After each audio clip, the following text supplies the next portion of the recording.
Long before written language, the first marks made on stone were an attempt to bridge the gap between imagination and reality. Today, that same drive to share a vision is fueling the rise of AI image generation. But for a storyteller, early AI models had a significant limitation. They were incapable of keeping a character looking the same from one frame to the next. Early AI tools acted like a slot machine. Generating a face once is easy, but moving that character triggers a brand new roll of the dice, resulting in a different person entirely. When features warp, building a believable sequence of events is impossible. To fix this, the process moved beyond simply typing a sentence and hoping for the best. It has evolved into a structured, multi-layered production workflow.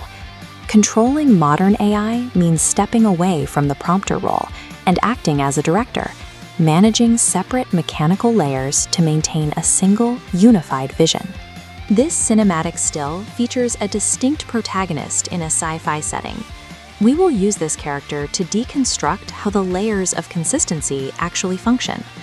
The first layer requires anchoring the character's identity. Tools like OpenArt lock in a core look by using a single reference image to define the character's permanent physical traits. But the challenge is moving that character. You need them to walk, to reach out, or to jump, without changing the details that make them recognizable. Instead of relying on text to describe movement, creators use an underlying skeleton to define the character's position in space. By manually articulating these joints, you dictate the exact action you want, rather than asking the AI to guess how a body should move through a text prompt. This diagram shows the software logic in action.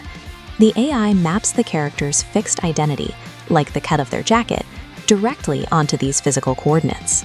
Because identity is tied to geometry, the proportions stay locked. The character remains himself whether running or crouching.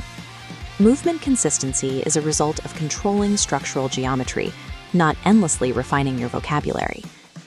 The final layer of deconstruction involves separating the character from their setting, leaving the subject isolated in an empty void.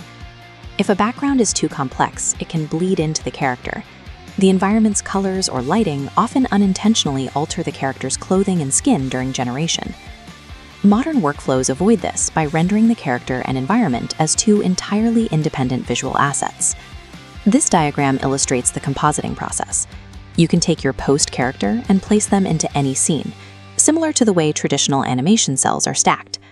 This modular approach ensures the character's design remains unchanged, regardless of the surrounding visual details. Treating the environment as a backdrop rather than a single integrated image is what allows a creator to maintain character integrity across an entire story. Reassembling these layers, image anchors, spatial posing, and modular backgrounds results in a consistent, repeatable character. By using these specific controls, creators can now maintain a character's likeness across a full narrative, bypassing the randomness that previously limited AI storytelling. The ability to produce complex, multi-scene stories is moving out of large studios and into the hands of the individual. Platforms like OpenArt have made the initial creation simple, while giving the creator precise control over how that character acts. With the technical barriers of character consistency lowered, the scope of a story is no longer limited by the tool, but by the imagination of the person using it.